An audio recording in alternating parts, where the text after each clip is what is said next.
Probably would help if I turned on the microphone. Thank you everybody for joining today.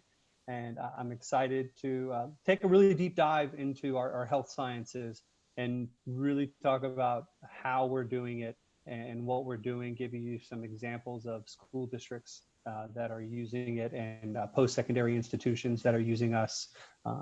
So what I'm gonna do is I'm gonna share my screen with you. Oh, Nate, could you give me a sharing screen? I messed it up. So could you let me share that? While he's doing that, if you wanted to in the chat while we're going, I'd really like to keep it. We found it to be successful the last one. If you have questions, just throw them in the group chat for everybody, and we'd be happy to pause for a moment and dig a little deeper into those and answering those questions as we go through.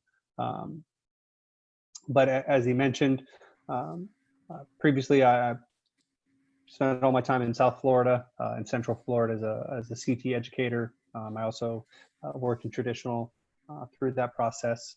And then most recently in St. Lucie County, we had 62 career academies, about 38,000 students. And so there's not too many career academies, and ones I haven't had. Allied Health was my largest, and we turned out about 1,200 certified students every year, whether they were CNAs, EKGs, or CMAs.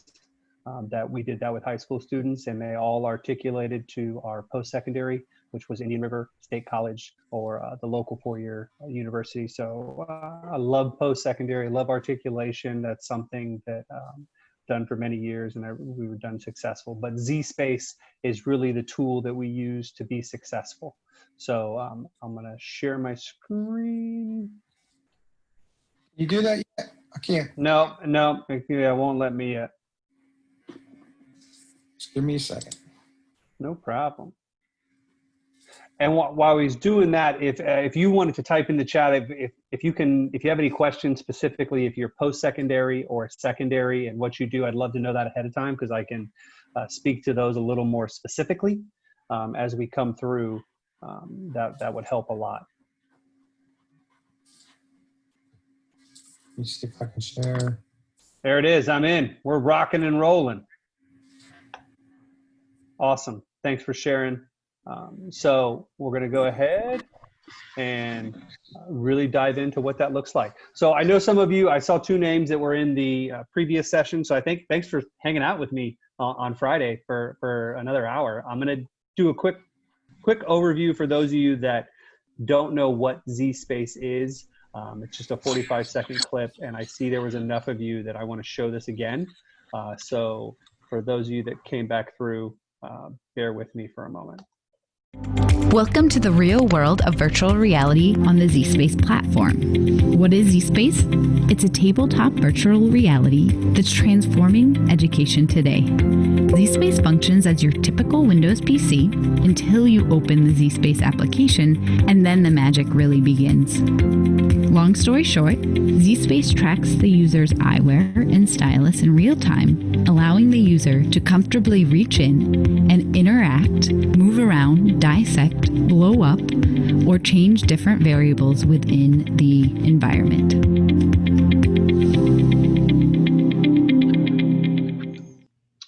Awesome. So that answers a little bit of what zSpace is.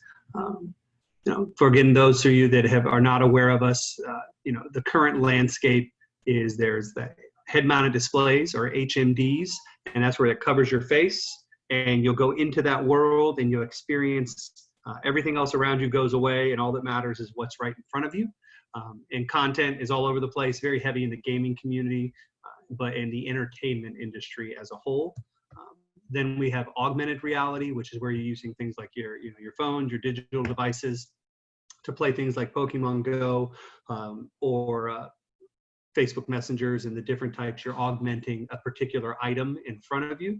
zSpace, as you saw in the video, is a blend of the two. We are augmented and virtual reality, but what we've done is we took a Windows device, because you can still use this to do all your day-to-day instruction. But then we put the cameras inside of the devices, so it allows you to just put on glasses, and these glasses are similar to what I'm about to put on for you. Not similar, they are. this, and then this gives you that experience. So that will, instead of it covering your face like the HMD, it actually will come off of the screen. I'm going to show you the best we can today some examples of that and how you use this and the different learning models, whether it's blended, whether it's remote, or it's a traditional face-to-face. So as I mentioned, today, Bluegrass is our partner. So if you have any questions that you would want to further demo or pricing, because we are CARES Act eligible, we are educational technology or Perkins, Title I, all of the federal resources. We're hardware is the Microsoft device, but it's our operating system, but there's still zSpace-ness. That's what makes the AR, the software, the magic happen. And of course, all of our educational content is created. But what I think with this group is really important is, I'm going to stop talking. I'm going to show you another clip from Bishop State Community College. This is Dr. Hackworth, one of our great users. Bishop State as an institution uses zSpace, and this is something I wanted you to see and hear from them to really help you understand how and why. It probably helps when I play the right clip. So we'll pull this up and give it a shot. My name is Dr. Sylvester Hackworth. I'm a division chair of natural sciences, and I teach at Bishop State Community College. This area of the state, and particularly Mobile, we are really booming at this time in high-tech jobs. So we are going towards that area to make sure that our students are ready and career ready for those things. In this day and age, not just at Bishop State, but at the collegiate level, just in learning in general, we focus on active learning, where we have the students that are involved, not just the old style lecture type style. Students have moved away from that. We educators have moved away from that type of teaching. So zSpace plays a part in that, where we bring the students in and they see something different. The student is engaged and take part of their own learning. My typical classroom session looks like is that I try to reach all the different learning styles at some point throughout a unit. I'm average on a unit for about 2 weeks. No two students learn the same, so you might say one thing this way and the student to get it, so you say it 2 or 3 different ways for the student to get it, and you want to make sure that happens. So my classroom looks like in a unit that you'll see various different types of activities going on, anything from using zSpace, anything to even like Blue Out, Scissors Out, pacing pieces of processes together. They do get your traditional lecture. I tend to lecture in a manner where students don't know that I'm lecturing. I always have something hands-on for me to do, and I can walk around in small group settings just as I do with zSpace. Stick with you. All right, so today we go to zSpace lab, we go in partners of 2, all right? You need 1 lab book and 1 textbook. 1 person in the group have their lab book and 1 have their textbook. That's going to be your source, because when you're going to start trying to find parts that you don't know, you use either source that you want to help find your part. Last week, we started the respiratory system. For today, once again, I'm bringing them in for the Human Anatomy Atlas app that I'll be using, and we're doing the respiratory anatomy scavenger hunt. I'm taking zSpace, and I'm actually taking the quiz section, using it as a scavenger hunt, where we play a role where the students are not using the typical models that they usually use, and they will be going through about 45 different parts of where they're identifying parts of the respiratory system. So once again, this is a scavenger hunt, so to speak. Obviously, it tells you what you're looking for. So obviously, you can use your lab book or your textbook in your own brain. Start to put things to memory. All right, so you count on your own as you need me. Call me.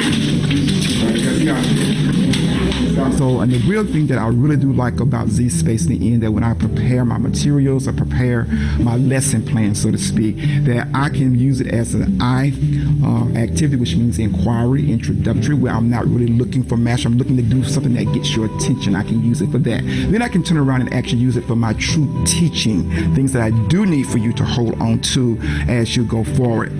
I then can turn around and use zSpace to actually test you on in a way that's very similar to especially your allied health students are going to be tested, because when they do their boards and things of that nature, it's computerized. So it's good now for them to start to get the feeling of how that's going to be, so they don't have a culture shock when they get into their fields of study.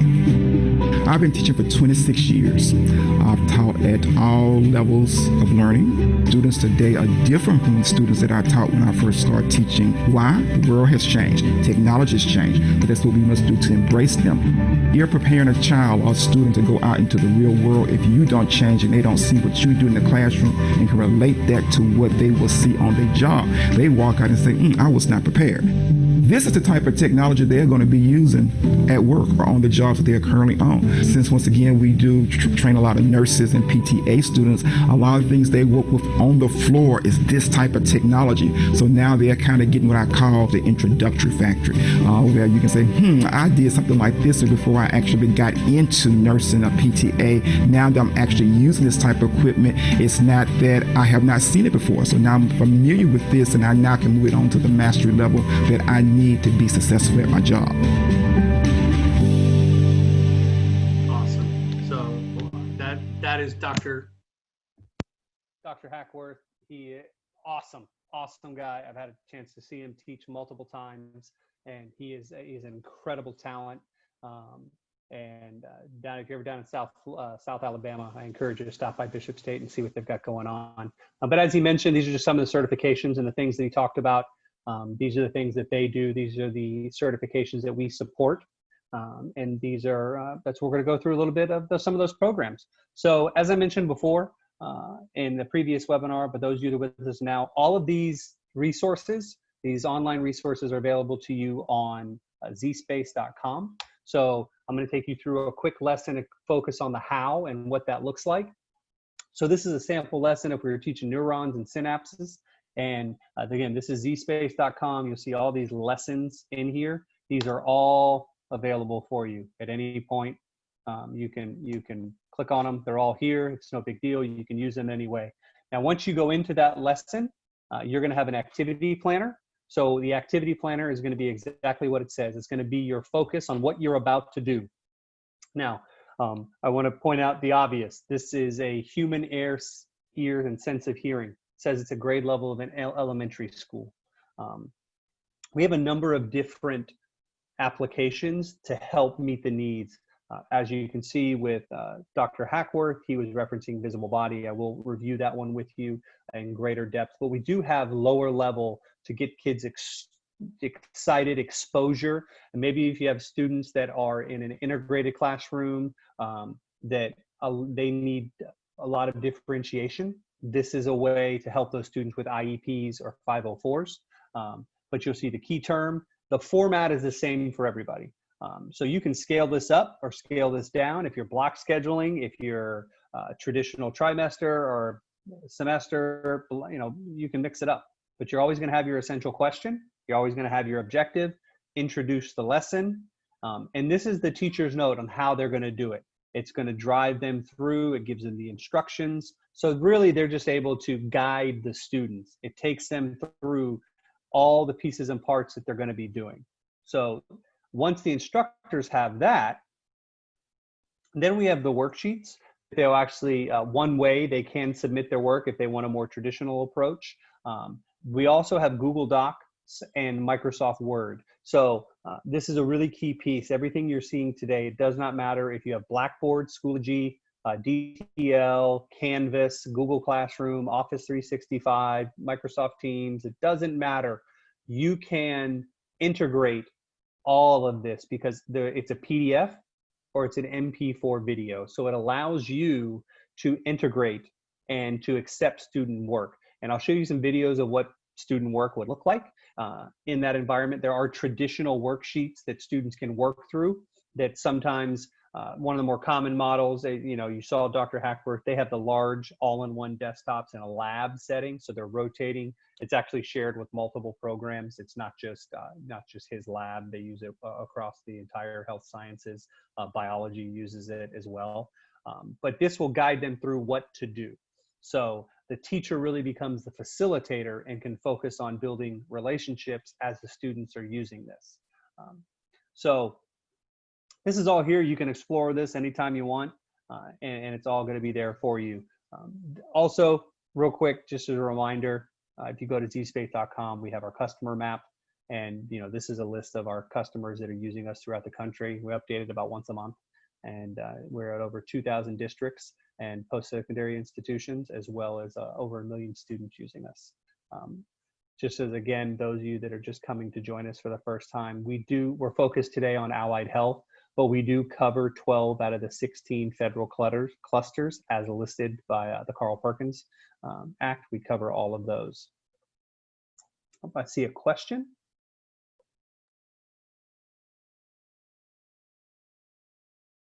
Great question. So patient simulators, I'm gonna cover that at the end. If you can give me a little more detail with your patient simulators, if you're talking more in the phlebotomy range, where or are you talking trauma? If you could give me one, I can talk you through. I mean, I can tell you some other products people have used. You know, they have anatomage tables, but they use our products as well. Phlebotomy, yep, yeah, I was right there. So yes, so how we'll do our common phlebotomy example is that a lot of people will have the arms that they're using where they're actually practicing, where they're putting the pig skin is what I know a lot of them use and what I used in mine. So they're practicing, but when they're teaching about when they're entering epidermis and they're going through the layers of the skin, you can learn about those layers inside of zSpace and understand when you're actually piercing the skin and you're going through, you can do that. Respiratory, body mechanics, when you're learning about body mechanics, especially patient movement, you're able to see that because of course, you know, if you pick somebody up the wrong way, you can dislocate a shoulder, you can hurt them. So you will actually experience the body and simulate the body moving so somebody can understand and properly move patients in the right way. And that's a very effective use. And that's one of those in our CNA programs and our CPT programs as well. That's a great question. So this is just an overview of some of those questions. Keep in mind, the whole point of using AR and VR in the classroom, especially in the health industry, one, it's growing even more in the industry. Every day, more technology is used in the industry. But when we think about, we want students to have exposure to something that's dangerous, impossible, counterproductive, and expensive. This was created by Dr. Jeremy Bailenson in Stanford. And if you want some great research about how AR and VR impacts learning, you can reference Dr. Jeremy Bailenson, you can reference Dr. Rebecca Haidt down in Texas Tech, or Dr. Shannon Chappell-Moots, particularly with a career and tech ed focus. She's out of Old Dominion. Powerful research that it really speaks to what CTE and leveraging technology can do in the classroom.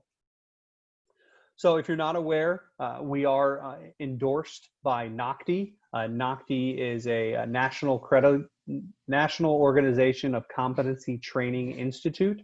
They are, if you work for Boeing or Coca-Cola or Johnson & Johnson, they do all their pre-assessment work, but they focus exclusively on industry credentials. So they work with MSSE, they work with all the different varieties up there. Chances are a lot of you probably use things like NHA to handle you and help you with your EKG exams or things locally. I know that's a big one in Florida. So we're endorsed, and what that really means is everything you're seeing today, we're aligned to an industry credential. Even that you don't necessarily use that credential, it allows you to check the box, particularly with the new requirements of the CARES Act funding, that if your state has not held on to it and your state has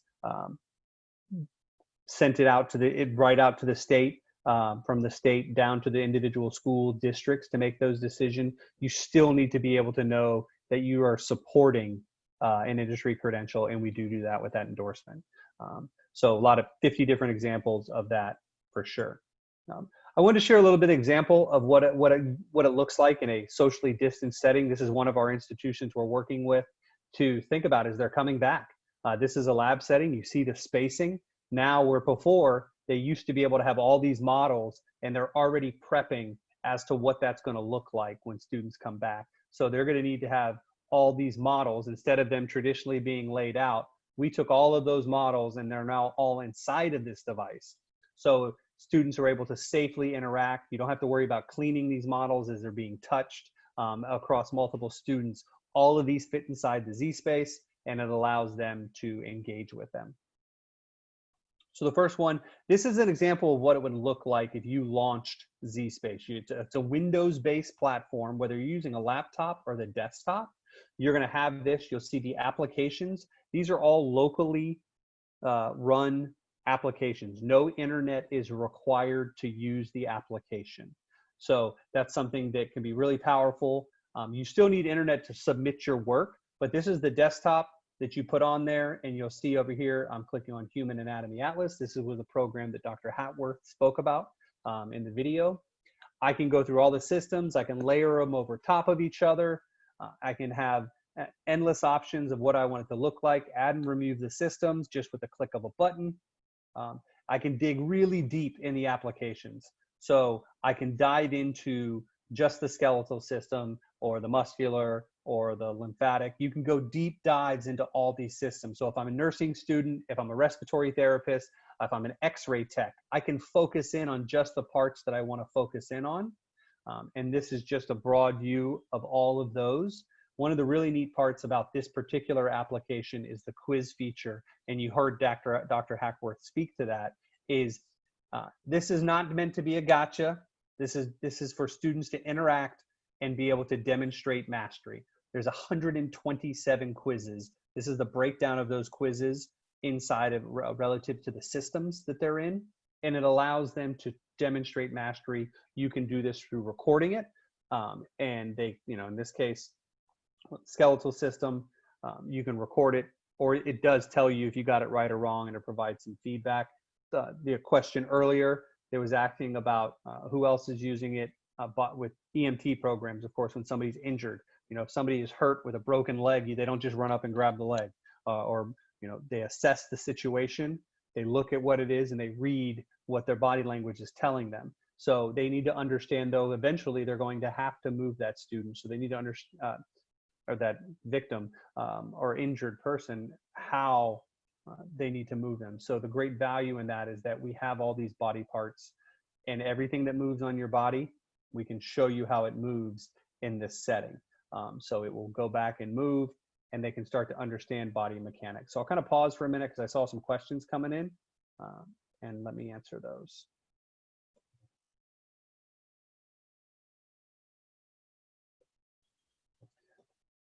Is zSpace and the major nursing accreditation bodies? No, not any of the majors, but I can tell you that we do have an application that I didn't put on today because it's typically used. It's not typically, it is used. We do have an FDA approved application. It is called EchoPixel True 3D Scholar, that allows you to put in MRI and CT scans inside of a zSpace and actually see those. That is an FDA approved product, and that is used for surgery. If you put your email in, I'm happy to send them. That's not one that I've seen typically used in secondary.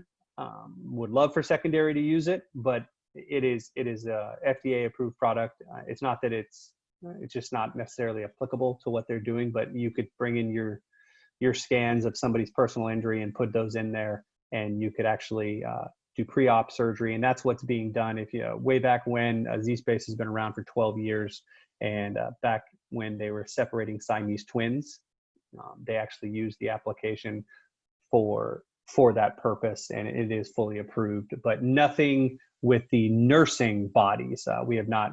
That's a great idea. I should look into that. That's a great option. So thanks for that suggestion, Lisa.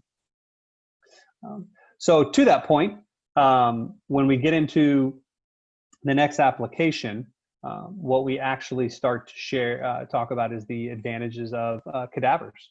So one of our favorite examples is the University of Hawaii. As you can imagine, using cadavers is going to be a challenge, just because geographically they can't get it, let alone the millions of dollars it costs to maintain a cadaver lab. Not everybody has the University of Tennessee body farm next to them, famously, but this is a way to do pre-op surgeries, expose them to surgeries, because you can use this. It's truly that simple. This is a cadaver. Region, system, group.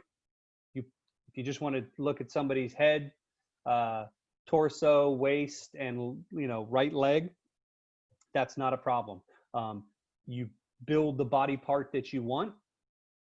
You build this, if you want to just look at the skeleton, depending on what layer, or you can do the full body, and you can go through and completely dissect that cadaver. You also have that available to you, that can be done. Really valuable in the remote learning, where that students just probably are not going to be able to come into this new world and do that. They're going to need a resource that allows them to do that. So this is the example of it. And again, it could be the full body. Just for the sake of today, I pulled that in. So when we had here, we're talking about all the many bones that are inside the foot. You're able to zoom in really close on those, completely look at the tendons and how things are put together. If I wanted to have the muscles on top of here, I could have dissected the muscles off of it, and I can get in really close and take a look at what that is and how things are connected. Some of the built-in advantages of this application is we talk about first exposure to a DICOM. You heard a little bit about the one we have that's a standalone viewer, but you can actually run it through it, and it will give you the scan. So you can see over here on the left where you're looking through those scans, and you can color, you can manipulate. Think of it like a super PowerPoint.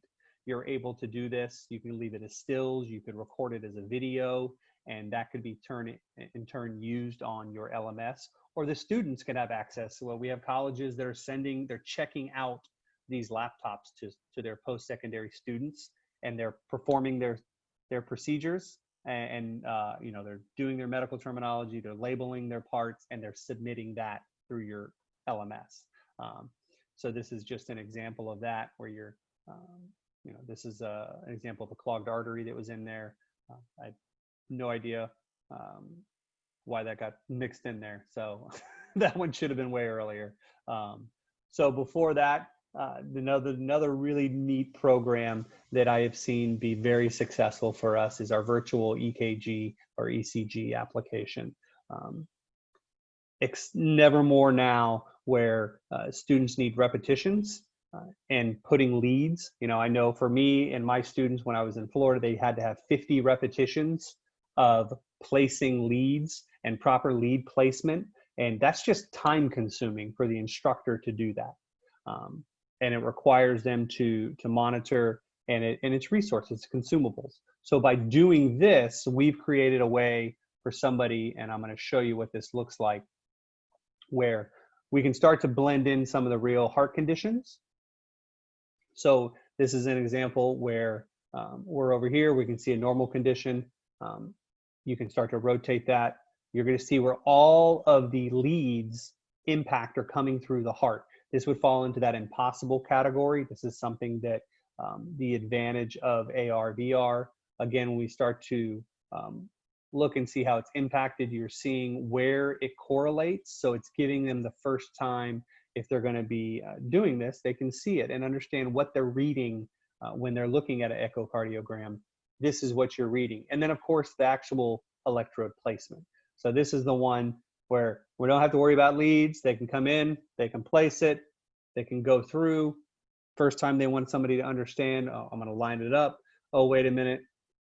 Who's going to check me? Maybe I need to see where the intercostal is before I go to work on the rib cage in the center. I can have the leads come up and I can see, oh, wait, my legs are backwards. I put down the wrong one. So I'm able to see that, and it's all self-guided. The student could get that feedback immediately, and the instructor doesn't have to worry about monitoring it, but they can talk to that point. So that's a really popular application that we have, and a very cost-effective way to give somebody access to this, that whether it's a blended or remote learning, they allow them to do that. So I'll kind of pause for a minute before I keep going. If there's any questions.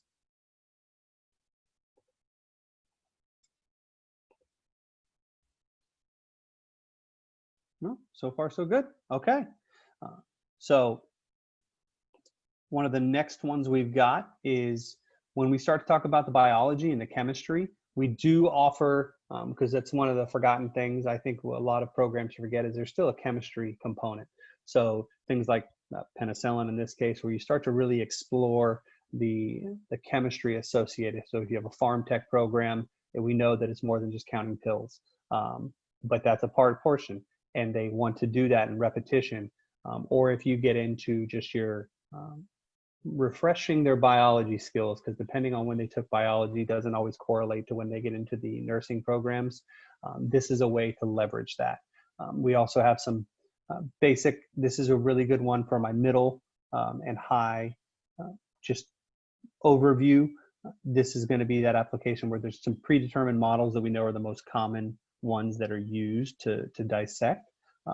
And then, of course, we have viruses, and we do have the coronavirus, and we have bird flu, we have the E. coli, we have all these viruses that would definitely be counterproductive for somebody to have exposure to them.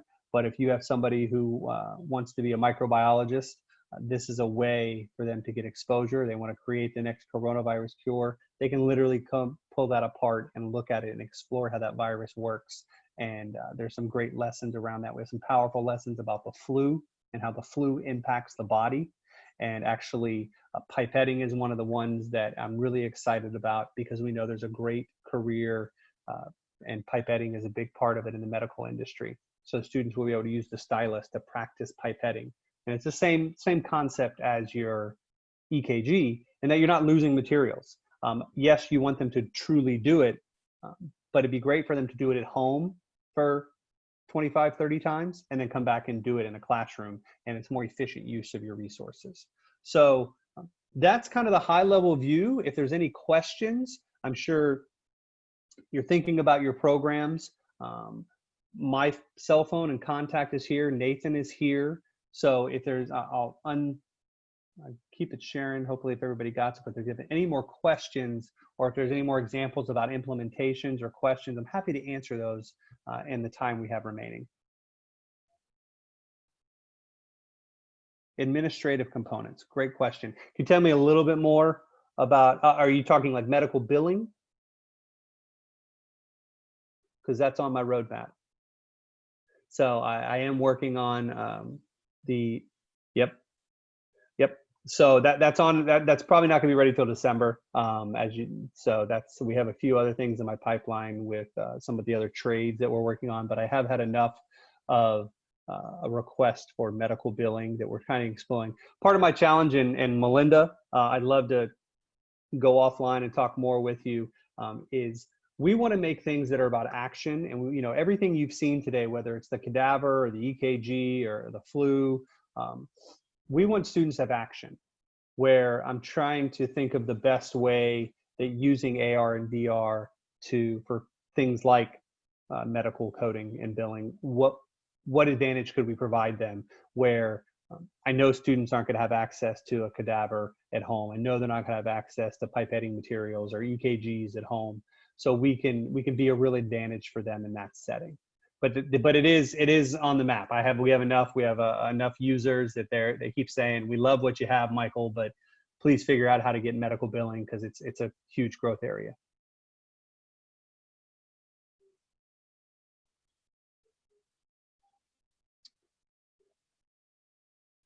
Is there a straightforward way to link applications to student outcomes? So the closest we do that is with the NOCD alignment.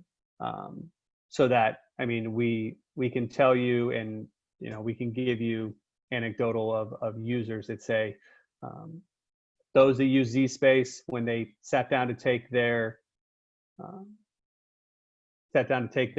those that didn't take the EKG exam, those that use zSpace and then took their EKG and they passed.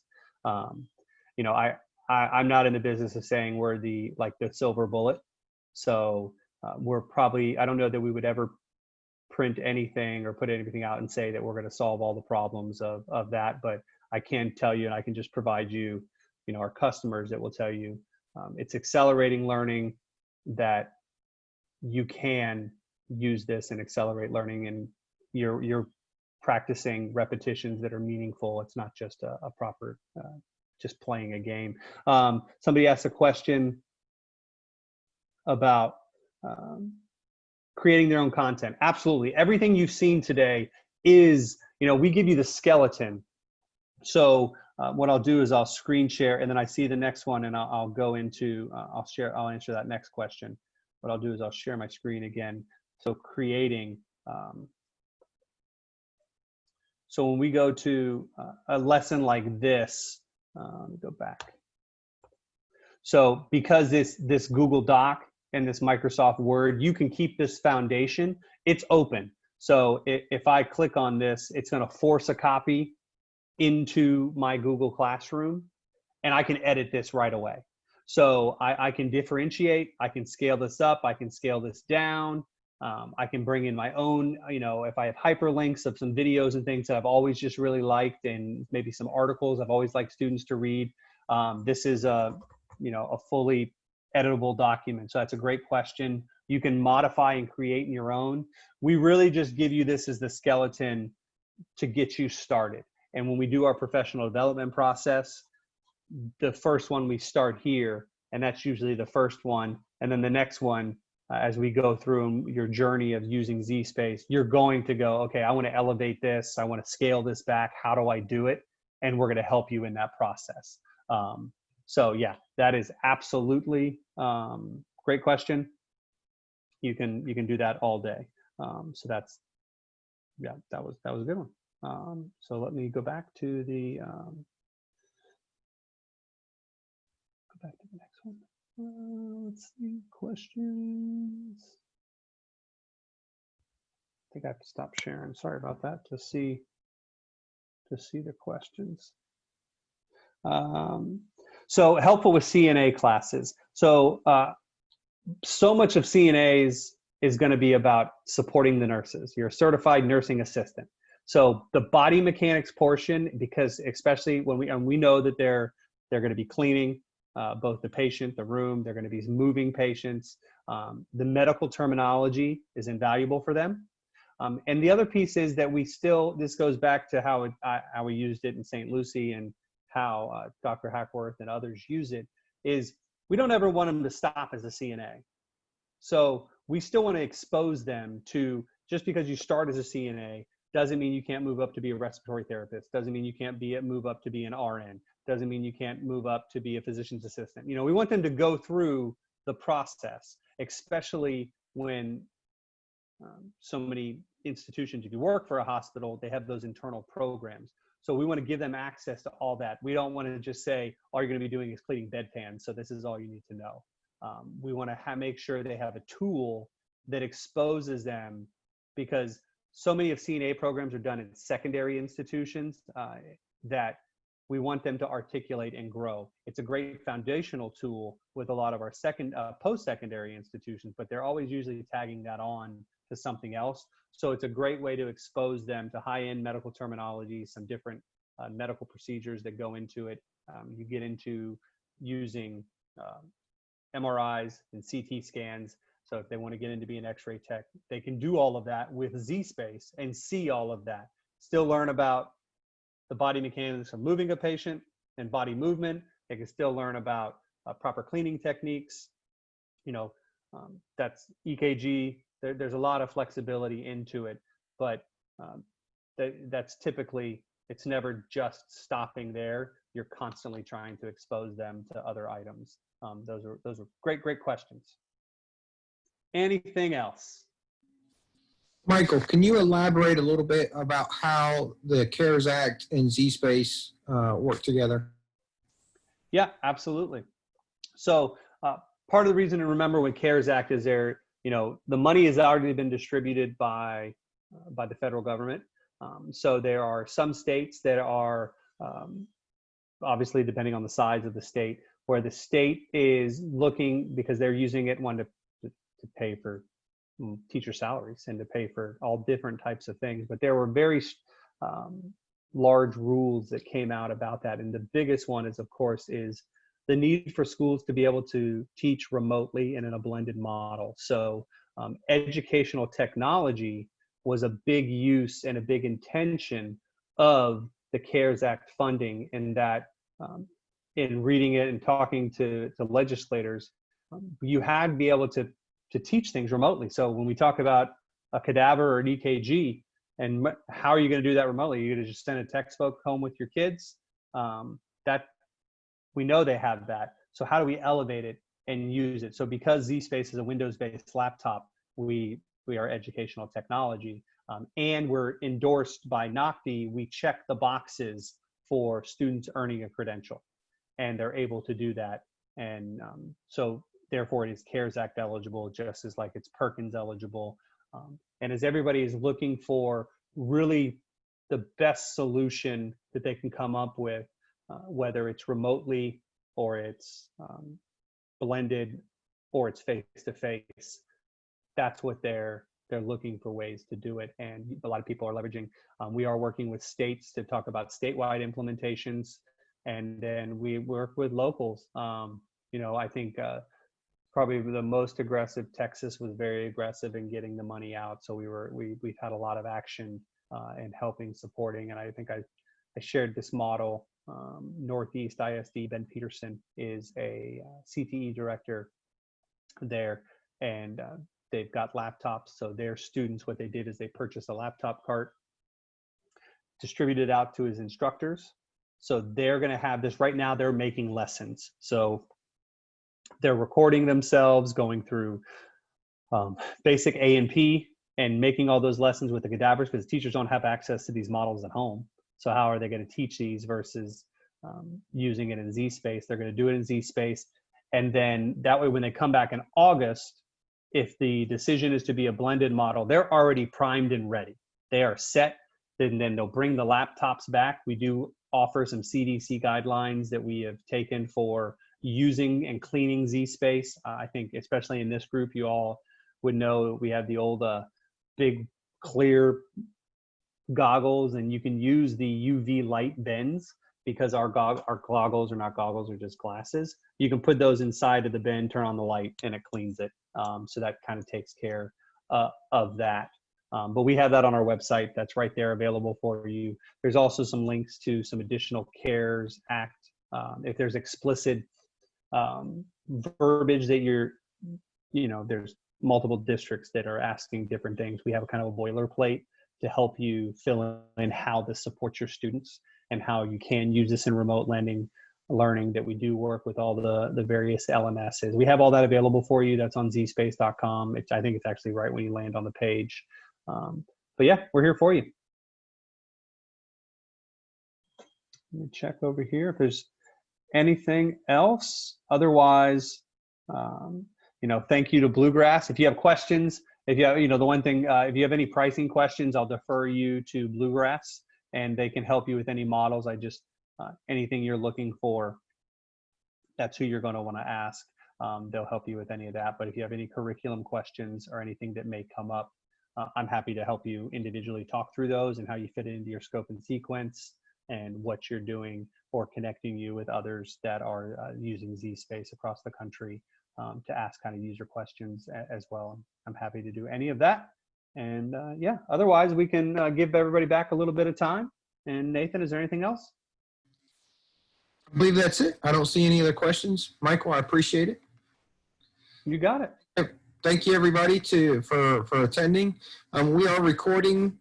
We have recorded this session, so if you know somebody or you want to share this with other teachers or people at your school or in your district, we will be emailing out that link to those who've attended. Yes, there are representatives in your area. If you want to email me, nhicks@bluegrasset.com, I'll write that in there and tell me where you're at. I will make sure that your representative gets a hold of you, and I will allow you to. I'll send you who that is as well, and so you can get all that taken care of. Like I said, we're in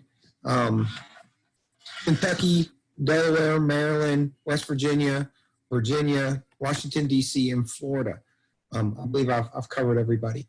So we will be happy to find a solution for everybody. We're going to keep in touch. We do have 2 more webinars. They will be next Tuesday, same times at 2 o'clock and 3 o'clock. We will have the automotive, which is at the 2 o'clock seminar, and then we will have industrial maintenance, advanced manufacturing at 3 o'clock. So if you would like to attend those, please email me. If you have not signed up for those, we can get you the links for those 2 webinars as well. If there's no other questions, we thank you guys, and we have a good weekend and stay safe. Awesome. Thank you. Take care.